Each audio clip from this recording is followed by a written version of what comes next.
прямом эфире «Чеченские вести». Я Рамзан Абуев и мои коллеги-журналисты готовы рассказать о самых значимых событиях. Ассаламу алейкум. Чем запомнится пятница, 28 ноября.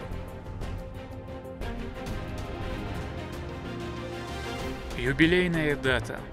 Депутаты решают все злободневные вопросы, с которыми к ним обращаются избиратели. Этот день еще один прекрасный повод подчеркнуть их важный вклад. Парламент Чеченской Республики отмечает 20-летие со дня основания.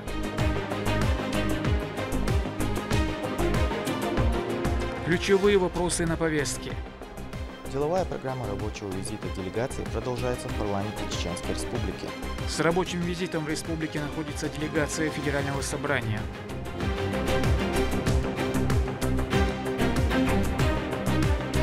Праздник для самых дорогих. Также у детей была возможность передать любовь и благодарность своим мамам через творчество их работы. В столичном центре образования состоялся концерт ко Дню матери.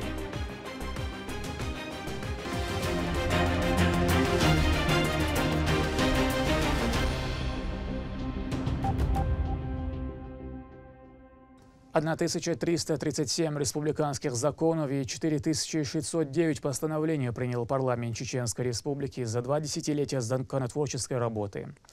На торжественном мероприятии по случаю юбилея представительного органа вспоминали ключевые вехи становления. В своем приветственном адресе глава подчеркнул, возрождение парламентаризма связано с именем первого президента Ахмата Хаджи Кадырова, чья мудрость дала старт конституционному процессу. О пройденном пути и планах репортаж Медины Мударовой.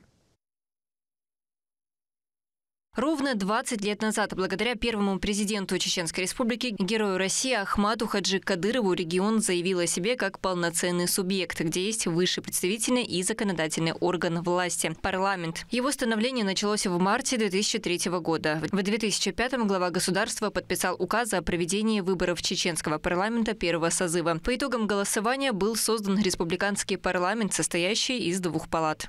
Никогда не спрашивали народ Чечни, чего же он сам хочет. Мы сделали это, сделали впервые. И народ Чечни дал ясный, понятный ответ на все вопросы, которые были ему заданы. Среди первых депутатов, стоявших у истоков, был и Сайпи Бердукаев. Как и многие его коллеги, он начинал путь в чрезвычайно сложных условиях, когда само понятие «законная власть» только возрождалось из пепла войны. Их труд стал фундаментом для будущих поколений законодателей. Когда принималась Конституция Чеченской Республики, там наряду с Конституцией были положены еще 2 закона. Закон о выборах президента Чеченской Республики и закон о выборах парламента Чеченской Республики. Вначале были мнения, что референдум преждевременно проводить, но по его настоянию был проведен референдум, и наравне с Конституцией Чеченской Республики были приняты и эти 2 закона. И из руин по капелькам восстановили республику благодаря главе нашей республики Рамзану Ахматовичу Кадырову, герою России, и команде Ахмата Хаджи Кадырова. Кадыров начал этот путь. Он верил, что республика будет процветающей. Знаменательную дату – 20 лет высшему законодательному органу отметили в парламенте Чеченской Республики. Собрание открылось с гимнов Российской Федерации и Чеченской Республики. Когда субъект прошел через тернии войн и безвластия, именно Ахмат Хаджи Кадыров выступил против этого зла, возглавив борьбу за спасение чеченского народа. Его дело продолжает глава республики Рамзан Кадыров. По сегодняшний день парламент активно работает, подчеркнул спикер Шаид Джамалдаев. За эти годы созданные условия власть в Чеченской Республике стала возможным именно благодаря Ахмату Хаджи Абдулхамидовичу Кадырову, который инициировал принятие Конституции, а также законов о выборах.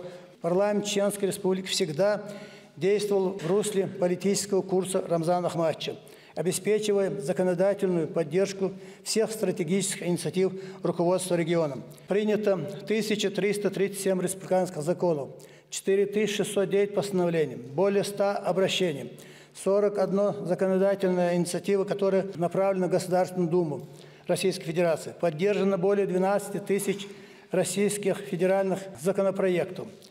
Эти показатели отражают системную работу депутатов парламента Чеченской Республики, направленную на укрепление правовой базы, развитие экономики, социальной сферы и повышение качества жизни населения. За прошедшие годы депутаты провели более 20 тысяч встреч с населением, около 12 тысяч приемов граждан и рассмотрено 15 тысяч обращений. Председатель правительства региона Магомед Даудов зачитал приветственный адрес главы Чеченской Республики, в котором Рамзан Кадыров поздравил собравшихся знаменательным событием. Дорогие друзья, парламент Чеченской Республики сегодня отмечает свое 20-летие.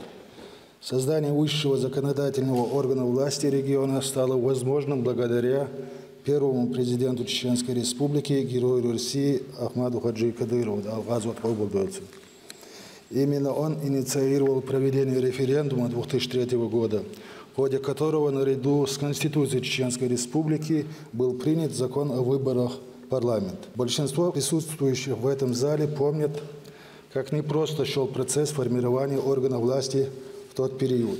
Парламент начинал свою деятельность с чистого листа. Буквально с нуля была создана законодательная база региона, обеспечившая его легитимное и полноправное вхождение в правовое поле России.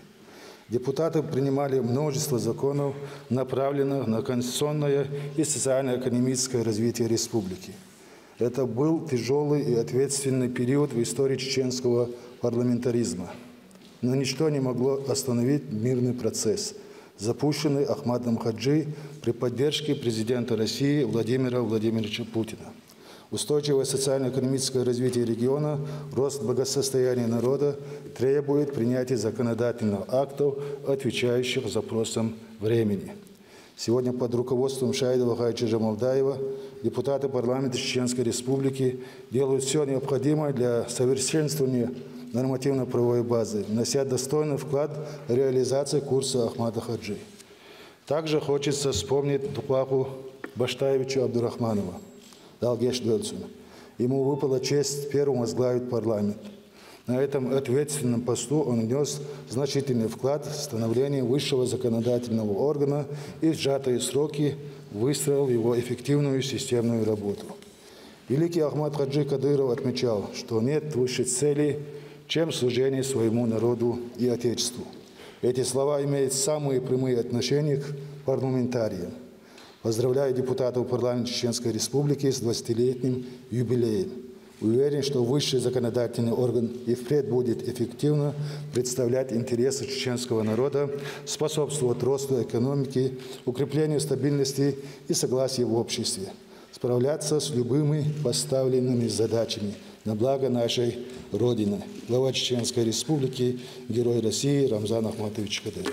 Магомед Даудов, в свою очередь, напомнил о трудных временах, когда закон и порядок были высшей ценностью. Сегодня в условиях специальной военной операции важно с особой силой беречь Родину и защищать наши традиции и обычаи. А в первую очередь закон, отметил премьер-министр региона.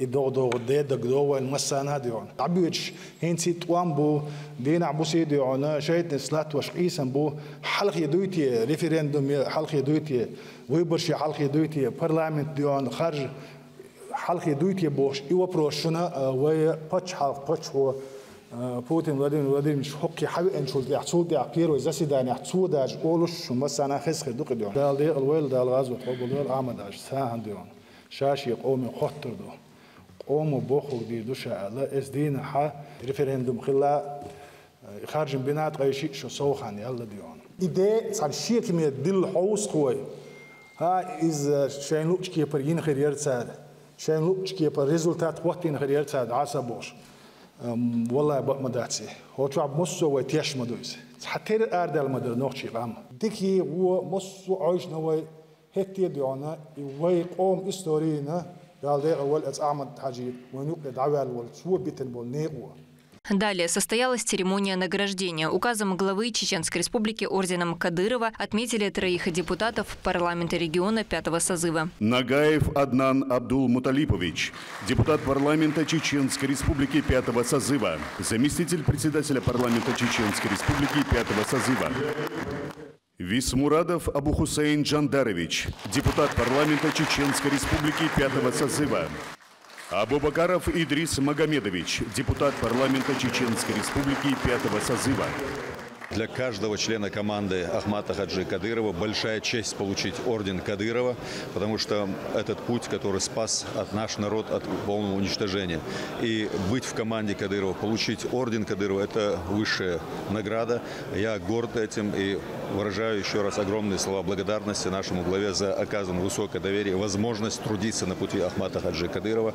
Медалью памяти Ахмата Хаджи Кадырова также был отмечен ряд законотворцев, а почетным знаком за трудовое отличие наградили депутата парламента региона Мусу Ханарикова. Медалью памяти Ахмата Хаджи Кадырова, первого президента Чеченской Республики, награждаются Айдамиров Асламбек Мусаевич, депутат парламента Чеченской Республики 5-го созыва, заместитель председателя парламента Чеченской Республики 5-го созыва, Устарханов Ваха Шаяхметович, руководитель аппарата парламента Чеченской Республики, Ханбиев Мохмад Ильманович, депутат парламента Чеченской Республики 5-го созыва.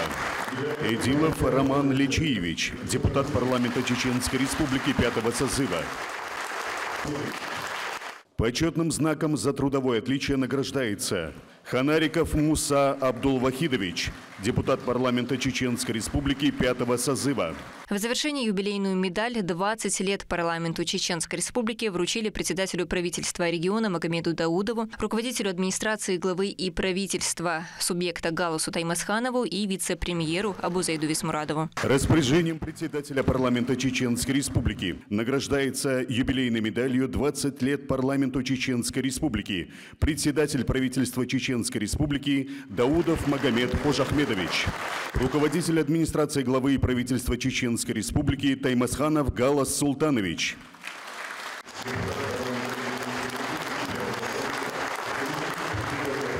Заместитель председателя правительства Чеченской Республики Висмурадов Абузаид Джандарович.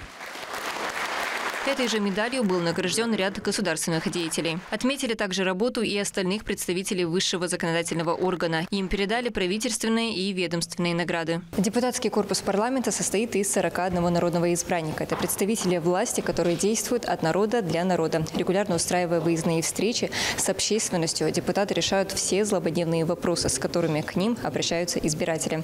Этот день еще один прекрасный повод подчеркнуть их важный вклад. Медина Мударова, Маусар Хаджиев, Вести, Чеченская Республика. Стадион Ахмат-Арена, спортивная школа тенниса, крытый футбольный манеж. Эти и другие локации посетили члены экспертного совета по физической культуре и спорту при Комитете Совета Федерации по социальной политике. Делегация объединила ведущих спортивных экспертов, представителей госорганов и депутатов Госдумы. О том, что обсуждалось во время визита, репортаж Ахмеда Рамазанова. Деловая программа экспертного совета по физической культуре и спорту началась с осмотра спортивных объектов в столице региона. Гостям провели экскурсию на стадионе Ахмат-Арена, где показали раздевалку местной команды, тренерскую комнату и вип-ложу. Сенаторы отметили функционал стадиона и поделились первыми впечатлениями. Миллионы мальчишек и девчонок вместе с родителями, так же как и я с папой, смотрю трансляции футбола и не раз видела матчи здесь, на этом замечательном стадионе. Поэтому я искренне рада сегодняшней возможности, нашему выездному заседанию, то, что я побывала здесь и посмотрела на условия. Потрясающие раздевалки, потрясающий зал, атмосфера. Но хочется почувствовать вот эту вот энергетику самого матча. Это было бы здорово. Также эксперты рассмотрели спорткомплекс имени Бойсара Сайтиева, крытый футбольный манеж и дворец спорта. Заместитель председателя Комитета Совета Федерации по социальной политике, сенатор Российской Федерации Мохмад Ахмадов отметил цели данного визита. Чеченская республика была выбрана не просто так, а по многим критериям, так как Чеченская республика по многим показателям занимает лидирующие места по спорту, по Российской Федерации. И экспертам было очень интересно посмотреть, как удалось добиться таких результатов, какие условия созданы у нас в республике. Следующей остановкой стала спортивная школа тенниса. Делегация была удивлена функциональности данной площадки. Мохмад Ахматов не смог удержаться и сыграл партию с учеником учреждения.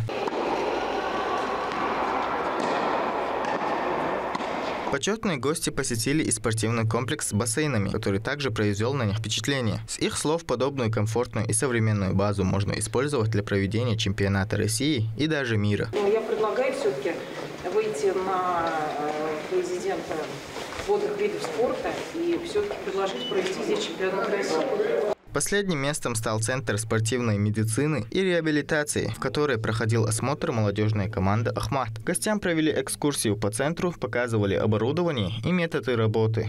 Диспансер состоит из 2 корпусов. Это поликлиника, есть еще стационар. Там амбулаторная реабилитация и стационар. В этом помещении, в здании у нас находится 11 кабинетов врачебных. Это мы сейчас посмотрим кабинет функциональной диагностики. Здесь узкие специалисты, невролог, травматолог, хирург. Деловая программа рабочего визита делегации продолжается в парламенте Чеченской Республики. Следующим пунктом станет заседание, посвященное перспективам реализации федеральных программ в сфере спорта.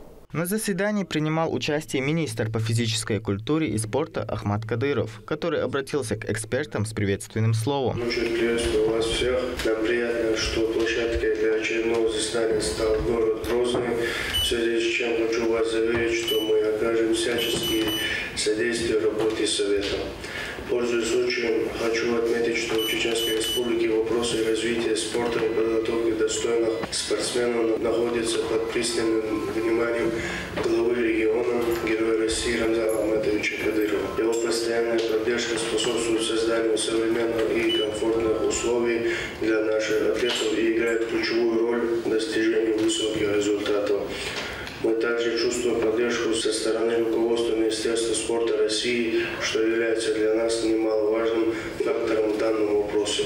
На повестке совещания стояли вопросы развития спорта и спортивной медицины. Участники продемонстрировали свои проекты, расчеты и анализы. Планы межведомственного взаимодействия во всех процессах вовлечены и активно участвуют и Министерство спорта, как федеральный, так и региональный, Министерство здравоохранения, Федеральное медико-биологическое агентство, для того, чтобы все спортсмены всех субъектов Российской Федерации имели равные возможности как для занятий спортом, так и для медицинского и медико-биологического обеспечения. Вся эта работа ведется для того, чтобы российские спортсмены показывали достойные результаты после возвращения на мировую арену. Ахмед Рамазанов, Шамсуди Жабраилов, Жабраил Хаджиев, Магомед Тутаков, Вести, Чеченская Республика. Специалисты Чеченского отделения Социального фонда напоминают о необходимости актуализации документов. Это касается граждан, осуществляющих уход за детьми-инвалидами первой группы, установленной с раннего возраста. Важное условие – ухаживающий не должен являться родителем ребенка. Сотрудники ведомства рекомендуют заблаговременно обращаться в фонд. Это исключить перерыв в получении социальной поддержки. Гражданам, которые оформляли документы в декабре 2024 года или в январе 2025, необходимо повторно посетить клиентскую службу. Требуется подача обновленного пакета документов. Если не подать своевременно такое заявление, то выплата, ежемесячная выплата будет прекращена. Связано это с тем, что в соответствии с законодательством Российской Федерации иные лица, которые не являются родителями, усыновителями, либо опекунами, попечителями по отношению к детям-инвалидам или инвалидам с детства первой группы, ежегодно должны подавать заявление до истечения 12 месяцев с месяца подачи предыдущего заявления. Например, если заявление было подано в январе 2025 года, то очередное заявление необходимо подать не позднее 31 декабря 2025 года. Такое заявление должны подавать именно иные лица, которые не являются родителями-усыновителями, либо опекунами-попечителями. Например, если иное лицо, сосед, родственник, либо знакомый, либо иное постороннее лицо. Просим всех иных лиц повторно обратиться в клиентские службы для подачи заявления, либо подать такое заявление на портале государственных услуг. День матери традиционно отметили в столичном центре образования имени Ахмата Хаджи Кадырова. Учащиеся подготовили красочную программу, исполнили номера, демонстрирующие любовь и теплоту главному человеку в жизни каждого – матери. Репортаж Лейлы Муртазовой. В Центре образования имени первого президента Чеченской Республики, героя России Ахмата Хаджи Кадырова было особенно тепло и шумно. Здесь состоялся праздничный концерт «Спасибо, мама» в преддверии Дня матери. Школьники тщательно подготовились к этому яркому событию. Сегодня наши дети подготовили обширную программу. Не зря наше мероприятие называется «Спасибо, мамам». Каждая песня пронизана любовью и благодарностью мамам.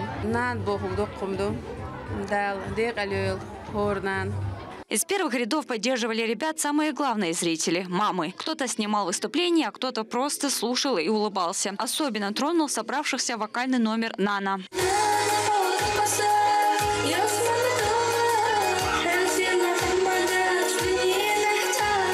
Внуки первого президента Чеченской Республики, героя России Ахмата Хаджи Кадырова Хасан и Хусейн с трепетом решили поздравить всех мам, вложив в свои слова всю любовь и уважение. Сегодня всех поздравляю с Днем Матери, поздравляю свою маму. Я всем желаю хорошего праздника. Пусть они будут в полном порядке. Пусть они долго живут. Я благодарен за свое детство бабушке, маме. Первоклассники тоже решили поздравить мам по-своему. Они в ярких костюмах с большим энтузиазмом поставили сценку на сказку «Репка».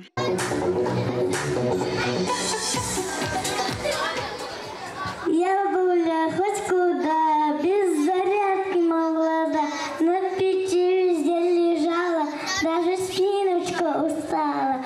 Также в исполнении ребят прозвучали песни и душевные стихи о матери, вызывающие улыбки и слезы. Каждый ребенок спешил поздравить всех матерей с праздником. Школа мероприятий День матери. В Центре образования с малых лет прививают детям любовь и уважение к родным, учат их беречь тепло дома. Также у детей была возможность передать любовь и благодарность своим мамам через творчество. Их работы представили в холле. Каждый из них вложил в свой рисунок трепетное отношение к матери. Лейла Муртазова, Магомед Басаев, Магомед Ахматов. Вести. Чеченская Республика. В Грозном стартовал фестиваль «Цифровой спорт России». Он проходит на базе Грозненского нефтяного технического университета и собрал более 1000 участников из разных регионов России. В рамках мероприятия будут работать 5 тематических направлений: цифровизация образования, спортивное программирование, дроны, а также классический и интерактивный бокс. Гостей ждут лекции, мастер-классы, соревнования и демонстрации инновационных технологий.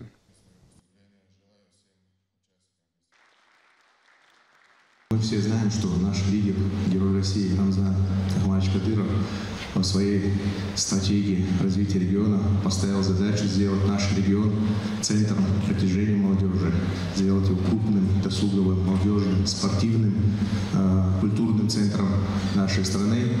И, конечно, наш университет в рамках этой большой работы определил свою нишу, свою роль, свое место. Мы очень рады, что мы смогли внести пользу именно в ту стратегию, которую он определил. Сегодня вокруг университета работают как минимум 4 федерации и лиги, из которых 3 это регионального масштаба, 1 национального масштаба. А из этих 4 2 федерации как раз таки связаны с высокотехнологичными видами спорта, где в том числе сильно присутствуют и цифровые навыки. Это федерация фиджитал спорта, республиканская федерация хоккея Чеченской Республики, ну и Национальная студенческая лига бокса. Являясь флагманским технологическим университетом в высокотехнологичных видах спорта, наш университет показывает результаты регионального уровня. Надеюсь, в ближайшей перспективе и в национальном и международном масштабе. В грозненских общеобразовательных учреждениях продолжается ежегодная профилактика туберкулеза. Очередной этап охватил 66-ю школу поселка Старая Сунжа. Процедура является обязательной. Ее цель – своевременная диагностика и недопущение распространения. Врачи подчеркивают, ежегодное обследование остается одним из наиболее действенных механизмов защиты здоровья детей. Бригада медиков также проводит разъяснительную работу с родителями о необходимости соблюдения графика диспансеризации. Диагностический тест мы проводим для раннего выявления туберкулеза. Туберкулез – это опасное, социально значимое заболевание, которое представляет опасность для человека. И туберкулез – это вообще инфекционное заболевание, которое вызывает микобактерию туберкулеза. В народе ее называют палочкой Коха. В чем опасность этой палочки? В том, что она очень устойчива в внешней среде. При температуре, при нагревании до 90 градусов она устойчиво сохраняет свою жизнеспособность. При минусовой температуре порядка до 260 градусов кислоты, спирты, обычно дезинфицирующие средства на нее не действуют. Поэтому очень она живучая бактерия. Важно как можно раньше выявить это заболевание. Для этого мы проводим диагностические тесты. В основном это проба МАНТУ, Диаскин тест по возрастам, детям с 15 лет и взрослым проводится флюорография. Сегодня мы проводим Диаскин тест в школе.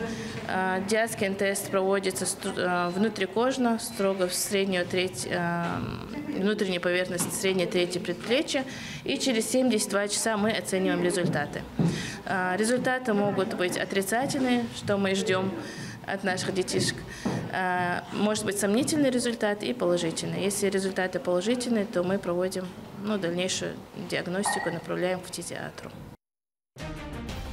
На этом все. Много интересного контента смотрите на аккаунте Алвайнаха в социальных платформах.